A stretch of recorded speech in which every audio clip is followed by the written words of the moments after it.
Muy buenas tardes, bienvenidos sean todos a este ciclo de conversaciones con el autor presentando el libro Los monólogos de Ludovico, del autor William Castaño Bedoya.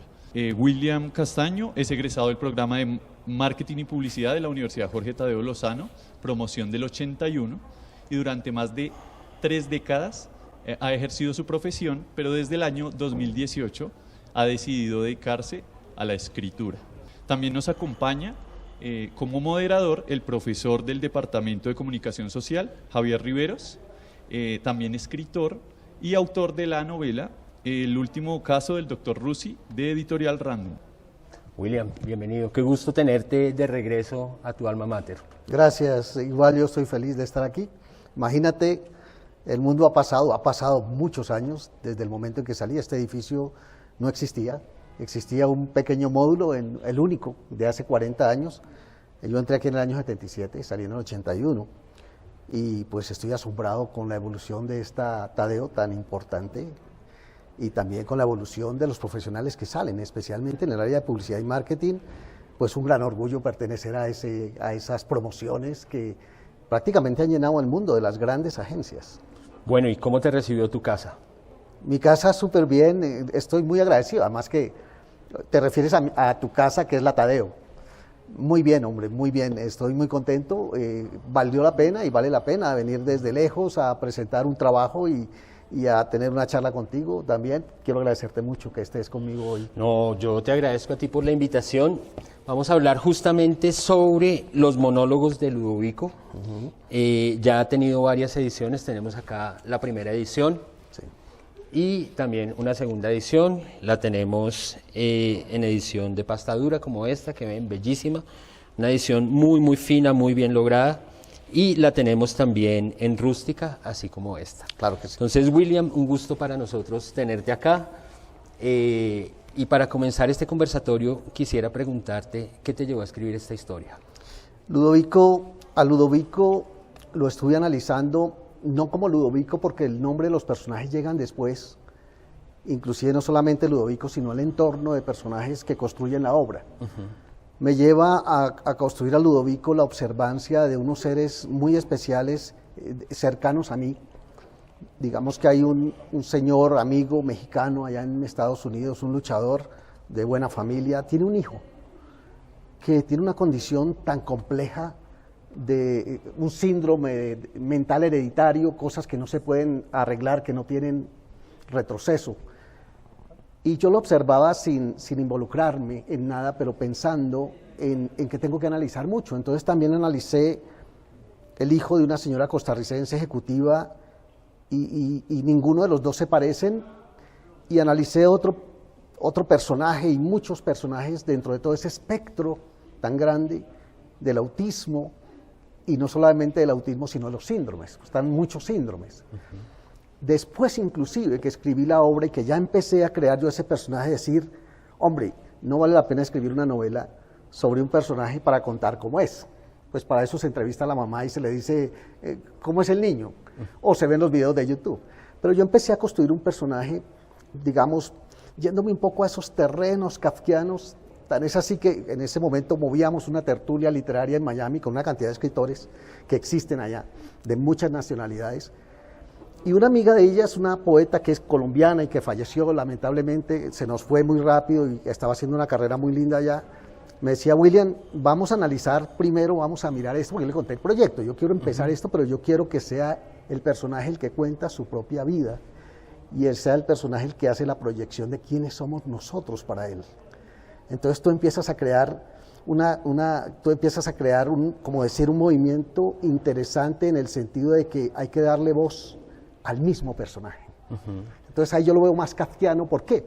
Es un personaje que no tiene una visión, digamos, no tiene una visión controlada, no ve por su ojito izquierdo, el ojo derecho le titila.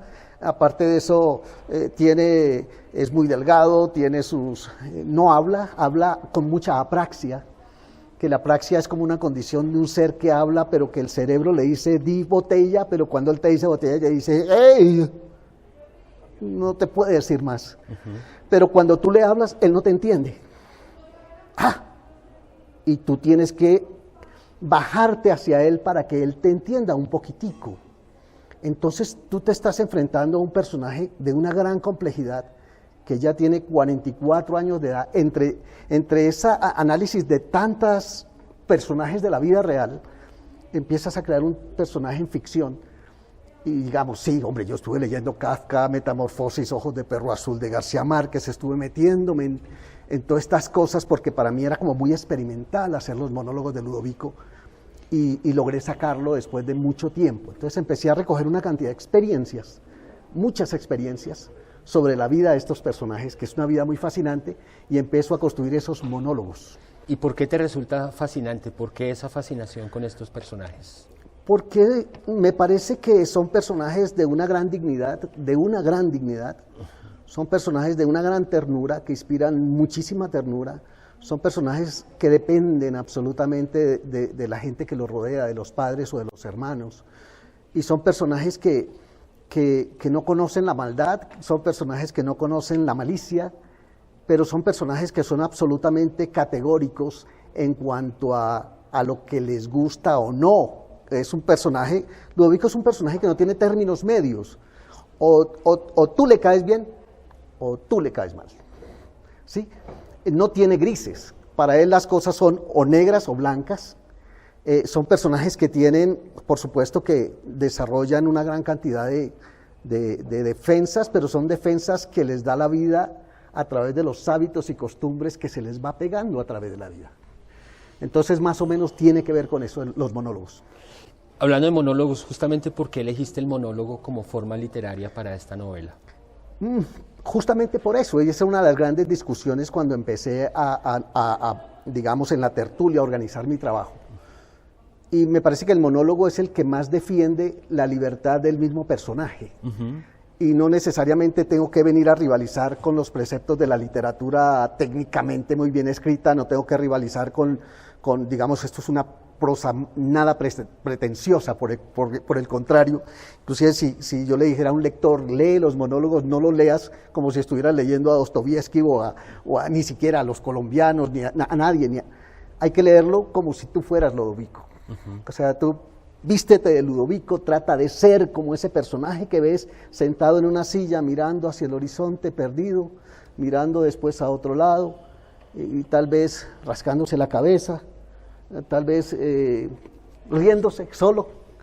Es la forma de uno acercarte a esto. Sí, los monólogos los vi como muy importantes para yo decir, no soy yo el que estoy hablando, es Ludovico, y es Ludovico el que está descubriendo a través de sus monólogos la condición humana de quienes lo rodean, que es la parte ya que viene más bonita dentro de lo que es el mensaje completo de la obra, es quién es todo el mundo para Ludovico, cómo lo ve.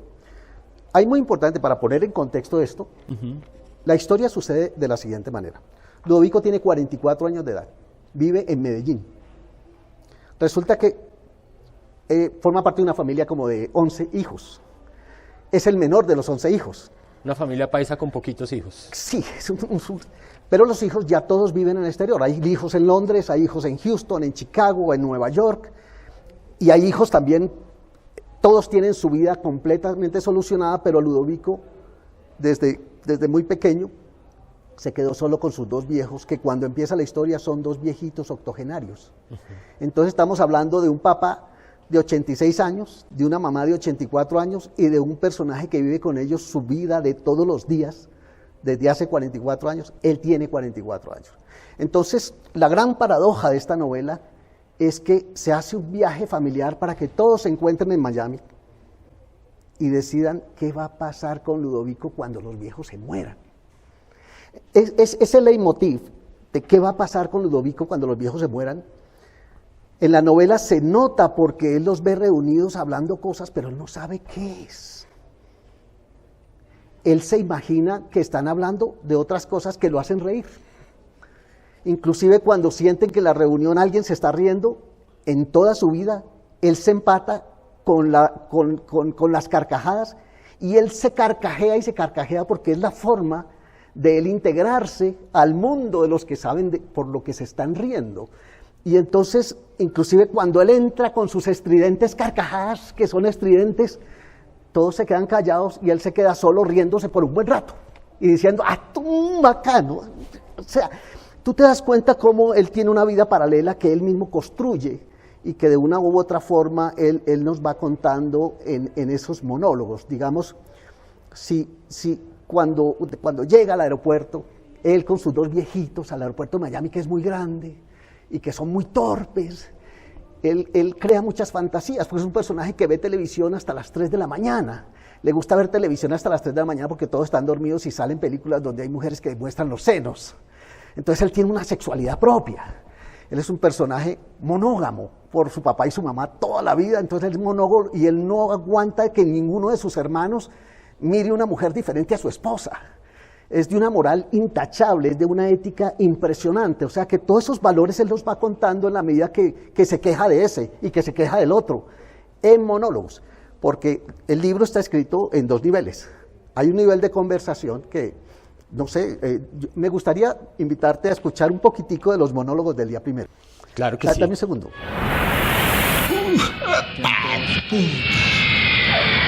Fue lo único que pude decir cuando el avión tocó Miami y se estremeció como si se empezara a desbaratar, rodando y rodando muy pero muy rápido por ese suelo, peleando con ese viento bulloso, acosador, emputado porque el avión había llegado sin pedirle permiso y sin querer parar, y nosotros en ese avión haciendo un esfuerzo para ayudarle a que no siguiera tan rápido o para que anduviera más despacio.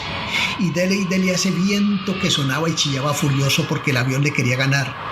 Uy, qué ganas tan grandes de orinar me dieron, y apreté las nalgas y junté las rodillas para no hacerlo, como mi vieja me dice que haga cuando estoy lejos de un baño, y seguí angustiado, sintiendo que el avión no paraba porque le podía al viento. Empecé a sudar y miré a mi vieja y ella me miró aterrada, con ganas de que yo no me asuste porque me puede dar la pendejada que me da cuando me asusto. Y aunque ese animal se fue quedando sin fuerzas porque el viento empezó a ganarle, seguí sudando y me picaban los sobacos y me tenía que rascar hasta que me sintiera liviano, sin tanto peso en el cuello. Y eso que yo no sudo tanto porque solo me sale un poco cuando estoy recalentado por los trotes que doy por la Comuna 13 o porque estoy con la pendejada que me da cuando las cosas no son como yo las quiero y me quedo sin control. Y la pendejada solo se me pasa cuando voy a ver al niño Jesús en la iglesia de Santa Gema y me voy quedando como el avión y como el viento, que cansados de tanto luchar entre ellos, ya no quieren hacer tanta fuerza y los dos piensan que han ganado. Cuando te estaba hablando de la praxia, cuando él siente que el avión rastrilla al suelo, él viaja por todo el mundo. Yo quiero ir metiendo cositas sobre el personaje. Él viaja por todo el mundo con una familia rica. Y es una familia que se invitan a visitarse, como normal, como las familias, y él es el primero que suben al avión es a él. O sea, no es un personaje que no, es un personaje que tiene una condición mental hereditaria, pero es un personaje completamente con todas las facultades familiares y todas estas, una familia de buenos recursos. Entonces, cuando yo hablo de la praxia es porque cuando él siente una frustración, él maneja como una especie de sonidos. Su vocabulario, por decir algo, son como 50 frases. Hablemos sobre eso. Dale. ¿Qué retos enfrentaste al elegir como narrador a alguien con discapacidad mental? Es decir, el que va a contar la historia tiene discapacidad. Sí. Y eso le plantea unos retos al autor, porque si tiene discapacidad no puede hablar como si no la tuviera. Sí. Si tiene discapacidad no puede entender el mundo como si no la tuviera. Sí. Y tú que eres un autor que no tienes ningún tipo de discapacidad, ¿qué retos te plantea ponerte en la posición de ese narrador personaje con esos elementos? Bueno, el primer reto fue la preproducción de la novela, que es observar a los personajes. O sea, observar un personaje de estos en medio de una gran frustración es tratar de imaginarte qué está pasando por la cabeza de esa persona cuando quiere, digamos, jugar un jueguito de Nintendo y resulta que no encuentra el CD. Explota y empieza a sentir unas tribulaciones muy grandes que uno lo ve reflejado en la forma como aprieta las mandíbulas, en la forma como camina para toda parte, en la forma como agrede a la mamá que le quiere pegar y la mamá no sabe por qué, porque la mamá, ¿qué diablos va a saber que lo que él necesita es un CD que no encuentra? Porque él tampoco le dice, de pronto le hará algo, cuando tiene ganas de agua le dice que busca calor. La mamá ya sabe en 40 años que le tiene que traer agua. O sea, los retos son muy grandes, pero los retos tuvieron mucho que ver en la forma como yo quise montar esos diálogos de monólogos. O sea, cómo quise que él, por ejemplo, estuviera en el zoológico de Miami porque se llevó al zoológico de Miami y él está empecinado en saber si los dos tigres que hay, cuál es el macho y cuál es la hembra. Entonces va y pregunta, mujer, hombre o mujer. Entonces Eleonora, que es su hermana que más lo conoce, que es de las hermanas menores, que le enseñó a escribir los números hasta el 9, sabe que él preguntó hombre o mujer. Entonces después viene, ¿cómo hace él para saber si es hombre o mujer? No, que tiene peloticas y el otro no. Sí, pero es que yo no les veo las peloticas. Es que son puras fantasías y cosas. Ahora, es un personaje que sale a caminar todos los días, desde que era chiquito, pues desde que, digo, adolescente, y es un hombre que va y trota por las comunas 13 y por todo lo que es Medellín, y la gente lo conoce y la gente lo saluda. ¡Oh, Ludovico! ¡Ajate! Él contesta, y él conoce a todo. Y en esas correrías, él se enamora de una niña de 23 añitos, que no le hace caso nunca y que no sabe que él desde muy lejos la mira y la convierte en un amor platónico. Entonces, durante esa visita de 16 días en Miami, que él no sabe por qué, él cree que cuando están juntos es porque es diciembre, entonces él dice que por qué juntos si estamos en junio, por la Navidad. No, resulta que él empieza a imaginarse que esas reuniones y esas cosas familiares tienen que ver con un mueble viejo, pero él todos los días se recuerda de Amparo, su amor platónico, y todas las muchachas lindas que ve él en su imaginación les cambia la cara por Amparo, porque él es monógamo. Inclusive cuando está muy excitado viendo alguna, le dice qué pena, y él mismo se autoflagela por estar traicionando la memoria de Amparo. O sea que son unas cantidades de figuras que vienen y van, y que se van intercalando para que el lector, en la medida que va leyendo, vaya sacando las propias conclusiones, porque lo que yo estoy hablando es hablándoles cómo es, pero si tú la lees te das cuenta que es un libro tonto, que a la larga te está enseñando una cantidad de cosas en la medida que está pasando. Entonces él te está diciendo que no le gusta a la hermana tal porque fuma marihuana, que no le gusta al otro hermano que es un borracho, que le gusta a la otra porque le ayuda a hacer cosas. O sea que él te va dejando un rastro de las familias, ¿no? Tú mencionabas ahora La Metamorfosis y Ojos de Perro Azul. ¿Cómo fue la influencia de Gabriel García Márquez y Franz Kafka a la hora de escribir los monólogos de Ludovico? Yo creo que más de Kafka, por ese lado. Inclusive Víctor Hugo, aunque tú no lo creas, cuando yo veo El jorobado de Nuestra Señora de París, por el tema del bullying, porque yo también quiero hablar un poco de literatura inclusiva, así esto sea solo ficción, pero yo me acerco a esos mundos, y cuando yo menciono X Frágil no es porque forme parte de la novela, o sea que tú nunca vas a leer ahí X Frágil, pero sí es un universo que te enseña de pronto a comprender de que hay una gran cantidad de gente en el mundo que tiene una desconexión y que tiene, por esa misma razón, pues gozan de una gran dignidad, pero esa dignidad tú sabes que todos nosotros somos quienes nos aman hacen de nosotros. Partiendo de eso, Ludovico es importante para toda su familia y su entorno y lo aman, pero hay una gran cantidad de gente, que especialmente estos días me contaron que RCN sacó una nota sobre Ricaurte en Antioquia. ¿Lo has escuchado? No. Resulta que el X Frágil viene desde la conquista, desde España, estamos hablando hace muchos años, y se enraizó en unos pueblitos antioqueños, y hay un pueblito aquí que se llama Ricaurte, donde hay casi 1000 personas con X Frágil y nadie sabía, y decían que era el pueblito de los bobitos. Ahora, la ciencia está volcada ya con las fundaciones que tienen que ver con comportamiento, con los síndromes, los genetistas y todo, pero Colombia es uno de los países que más X Frágil tiene en el mundo. Y nadie sabe ni siquiera qué es X Frágil. Por esa razón, aunque tú no lo creas, el color verde de la portada básicamente es el color que simboliza en el mundo el X Frágil. Por esa razón, yo mismo diseñé este libro y hicimos la diagramación. Esto es un trabajo muy personal, muy artesanal, todo lo que pasa. Entonces, así estaría el tema de...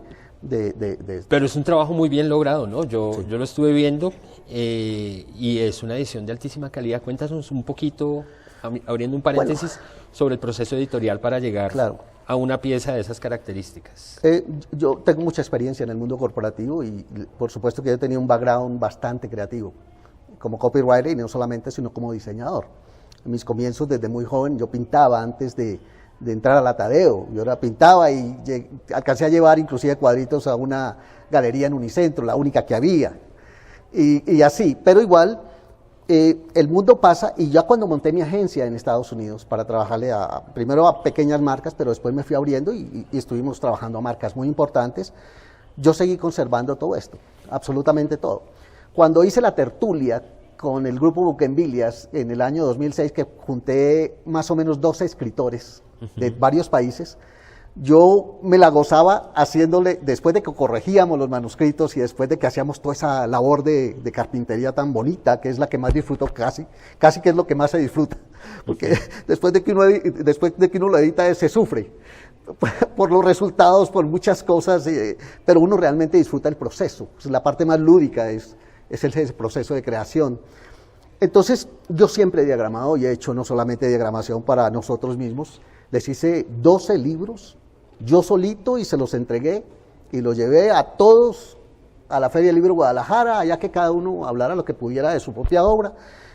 Y ya después, cuando decidí dejar el mundo corporativo, pues yo ya tenía la intención de escribir, o sea, ya inmersión completa, que es donde estoy ahora y a donde voy a estar por el resto de mi vida, ¿no? Estoy haciendo un trabajo muy juicioso, muy atomizado, porque aunque tú no lo creas, en 4 años hemos logrado escribir casi 4 novelas, editarlas.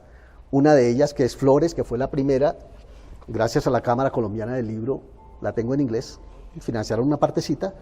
Y esta novela, que la hice en el 2006, ahora es nueva en Estados Unidos y está funcionando muy bien. El Galpón, que acabo de terminar, todo esto lo hago yo en una editorial que creé con mi hija, que tiene 23 añitos. Ella es mi editora, ella es mi jefa. Ella es la que se encarga de todos los tecnicismos, porque cuando yo dejé el mundo corporativo y hablé con ella, yo le dije, yo no quiero hacer nada de lo que yo hacía. Yo quiero escribir. Ok, papi, yo te apoyo. Ella también trabaja en el mundo corporativo, porque si no, no viviéramos. Pero con todo y eso estamos sacando adelante la editorial Buquenvilias y estamos tratando de influir para que la editorial Buquenvilias no solamente me publique a mí, sino a otros autores, pero yo también tengo la misión de que si hay una editorial importante que se interesa en alguno de mis manuscritos, hombre, es importante. Igual estoy trabajando eso en Estados Unidos, estamos acercándonos al mundo de los agentes literarios. Es que Estados Unidos es muy diferente en la estructura de nuestro país. Inclusive, no lo debería decir, pero yo hago un paralelo entre Europa, Estados Unidos y Latinoamérica, y en Latinoamérica no hay mucha infraestructura, falta mucho. O sea, las grandes corporaciones tienen el mercado, pero realmente a nivel local, la industria del libro, teniendo Colombia tan buenos escritores, digamos que no hay casi posibilidades, ¿no? Es difícil, es un mercado muy difícil. Y lo otro, los índices de lectura no son grandes. Nosotros hicimos todo el análisis como buenos tecnócratas que somos en ese sentido, y hombre, en Chile donde más leen 5 libros al año. Eso no es nada. Si lo comparas con Japón, con Estados Unidos o con España o Francia. Entonces así están las cosas. Es una aventura, es una aventura. Bueno, volviendo entonces a Ludovico, ¿qué puede encontrar el lector en este viaje por la mente y por la sensibilidad de Ludovico? Pues yo siempre he dicho que cuando Ludovico se lee, en un momento el lector puede encontrar lo que yo llamo algunos espejos de su propia alma. Es que el tema de la indiferencia hacia personajes con estos, a mí me toca mucho. Cuando yo voy caminando y viene uno de estos personajes, porque yo reconozco 2 tipos de Ludovicos: los que nacieron Ludovicos y los que haciendo drogas se volvieron Ludovicos, o los que se desconectaron porque la mamá se volvió loca porque no tenía con qué darle de comer a los hijos. Entonces no tengo que pensar que el que viene allá es un Ludovico porque tiene los ojitos así, ¿no? Porque cada Ludovico es diferente, o sea, en el espectro ninguno se parece, como las cebras. Tú las ves parecidas, pero no, cada uno tiene una condición diferente.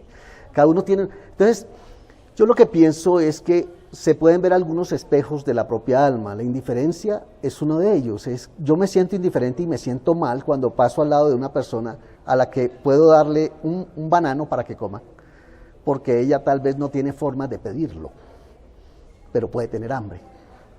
Los Ludovicos se ven en las flotas, se ven se ven confundidos con lo que es, digamos, las personas que en la sociedad están completamente desadaptadas, pero la mayoría de ellos tienen razón. Pero hay un grupito que no tiene razón, que simplemente necesita mucho amparo. Pero para que tú seas generoso, yo creo que tienes que hacer una introspección o tienes que hacer un trabajo contigo mismo y comprender que aunque sea una sonrisa, o sea, algunas cosas, pero al mismo tiempo, digamos que cuando uno habla de literatura inclusiva es, hombre, Colombia va a cumplir, creo, ¿cuántos años de fundada está Colombia? Lleva como 500 años. Y hasta ahora descubrieron que en Ricaurte es un pueblito donde una sola mamá, 7 hijos tienen X frágil. Y son 7 hijos que no le han dado a la mamá un solo día de vacaciones.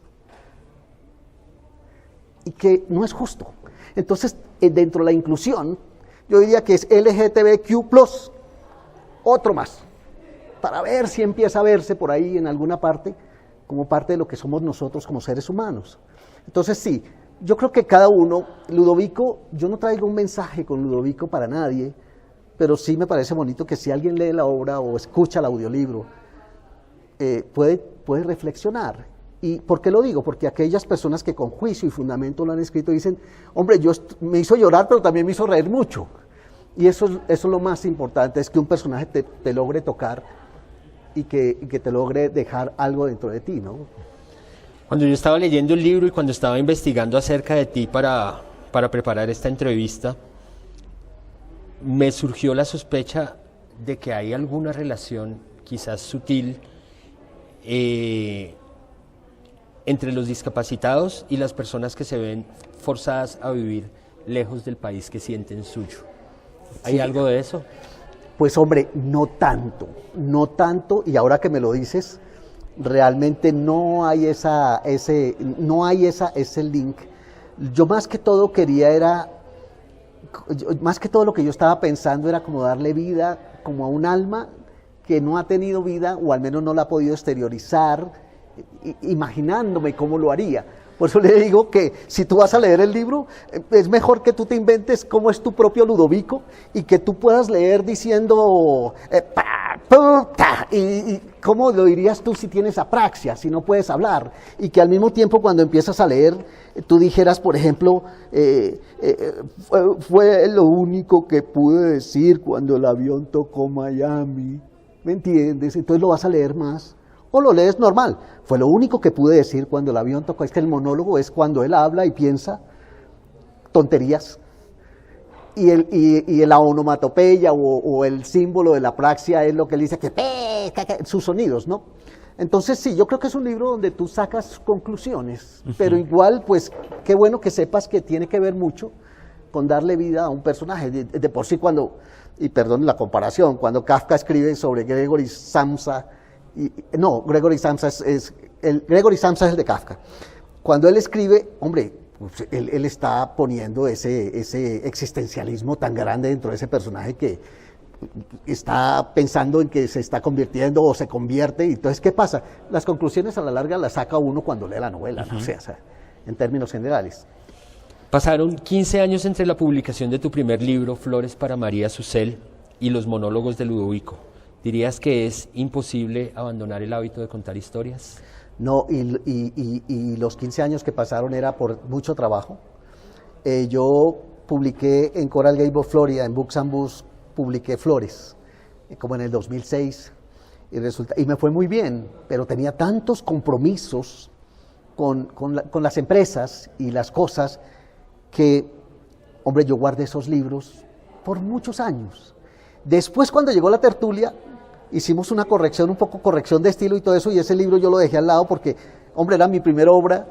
Yo no tengo, por supuesto, académicamente una preparación como lingüista, ni como literato, ni como todas estas cosas, sino que soy publicista. Estaba yo poniendo más creatividad en la obra que la técnica misma de lo que implica volverte escritor, que lo vengo descubriendo con los años. Tengo que ser muy honesto en esos términos. Me siento ahora muy bien escribiendo, ya no me siento escribiendo Flores, pero igual yo digo, si en este momento no hubiera hecho esa novela Flores que quiero tanto, si hubiera empezado, no hubiera empezado por eso, ni hubiera hecho Ludovico, porque tal vez el recto de Ludovico era ese mundo creativo en el que yo andaba. Entonces yo quería ser un escritor creativo, y fue lo que traté de desarrollar en el tema de Ludovico.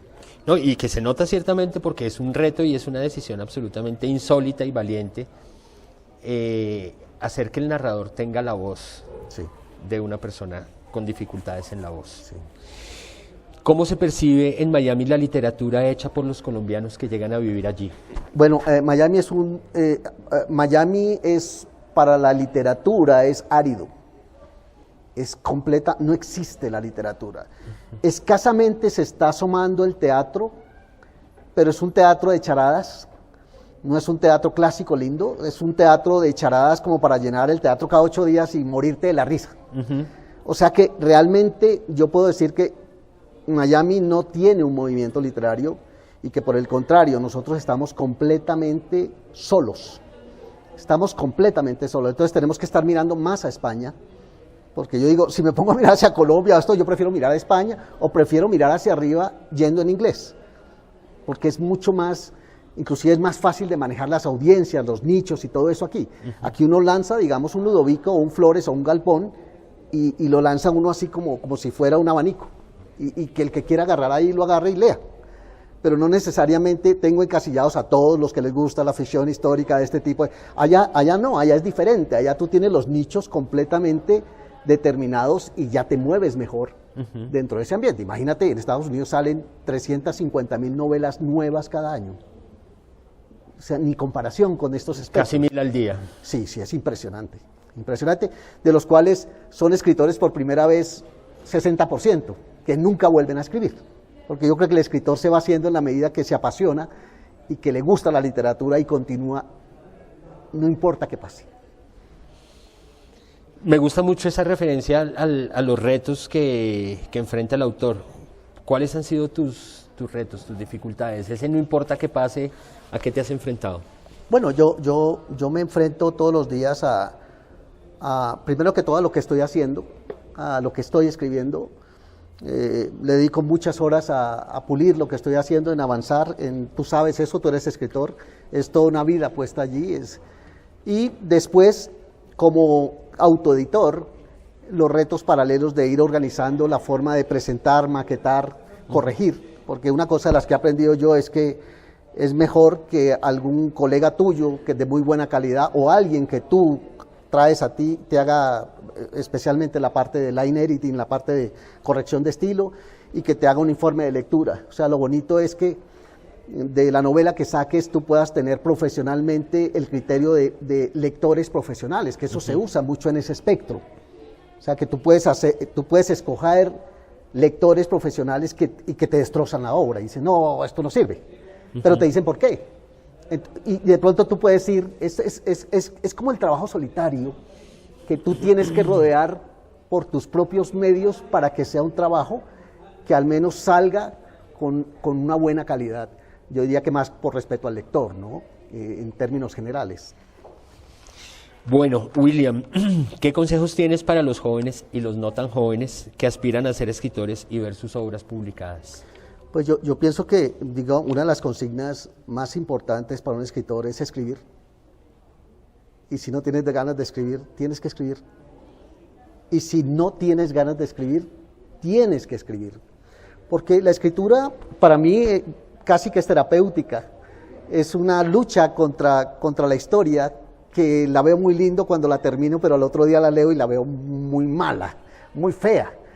O la tengo que abrir para ampliarle unos conceptos, o simplemente el personaje me llevó y me dejó completamente analfabeta en lo que el personaje es, entonces tengo que ir a estudiar lo que es el personaje y casi que volverme ingeniero para poder explicar quién es él, o casi que volverme mendigo para explicar quién es un mendigo, porque a mí, entre otras cosas, la parte de condición humana me interesa muchísimo, entonces yo prefiero escribir sobre la gente que no tiene nada, que escribir sobre los magnates que lo tienen todo, que entre otras cosas, esa literatura vende más que la de los mendigos, pero igual un escritor escribe lo que quiere escribir, ¿no? En términos generales. Por eso me le metí a Ludovico, me le metí al Galpón, estoy trabajando temas de doble moral, estoy trabajando temas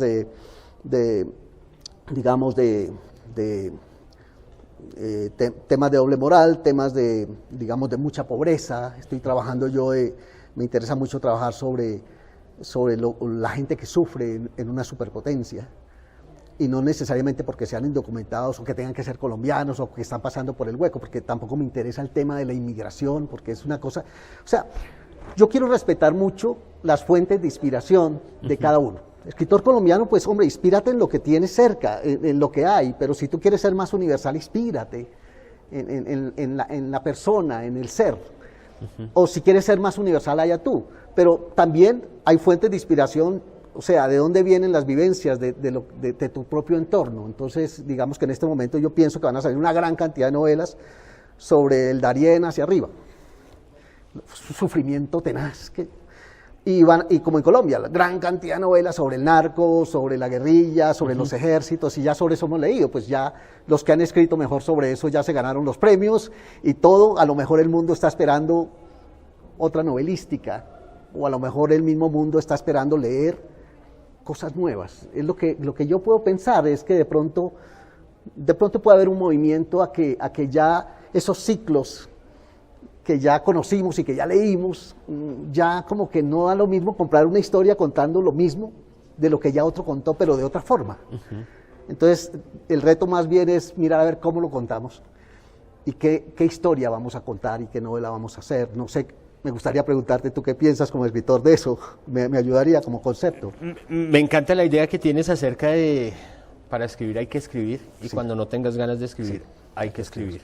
Hay que escribir. Y si sigues sin ganas de escribir, tienes que escribir. A escribir.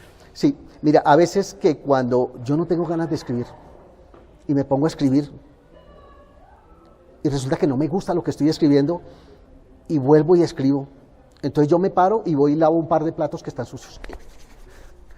Vuelvo y me siento y le doy y no puedo y estoy atorado, entonces lo que hago es que me voy 50 páginas antes de lo que escribí y empiezo a leer de allá para acá, para acá, para acá, para acá, para acá, para acá.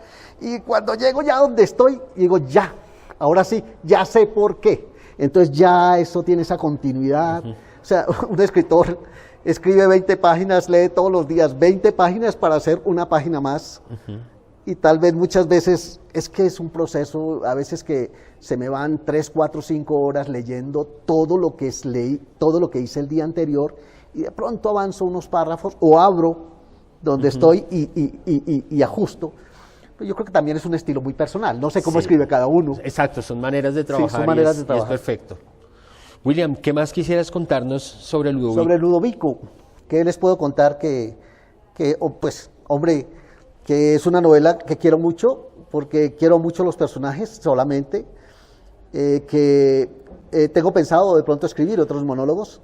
Les quiero contar que ya está lista para cine en script, ya hice todo el guión de cine, ya está montado, está en proceso de evaluación ya en el tema de la industria del cine mismo. Es una historia que gusta por lo diferente que es, así digamos que los streamers y todo el mundo esté produciendo mucha acción y mucha acción y mucha acción, mucha entrega, pero son temas que realmente llegan y bajan un poco a la audiencia y son temas interesantes. También me gustaría que Ludovico estuviera en Broadway algún día con un gran musical, que es un personaje y una historia perfecta para un musical. Es perfecta.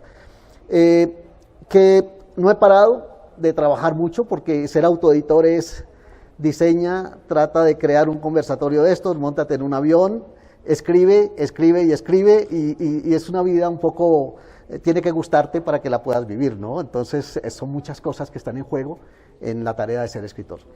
Pero se nota que te gusta y que encuentras satisfacción en esto. Sí, absolutamente sí. Entre otras cosas, quería ser escritor por venir a hablar contigo sobre esto. De verdad que sí, es parte de ser escritor. Es la bohemia, la tertulia, la feria del libro, digamos, la necesidad de explicarle a una persona, hablar de tus personajes. ¿Qué más puede esperar un escritor, no? ¿Qué más puedes esperar un escritor? Simplemente eso, esa evolución.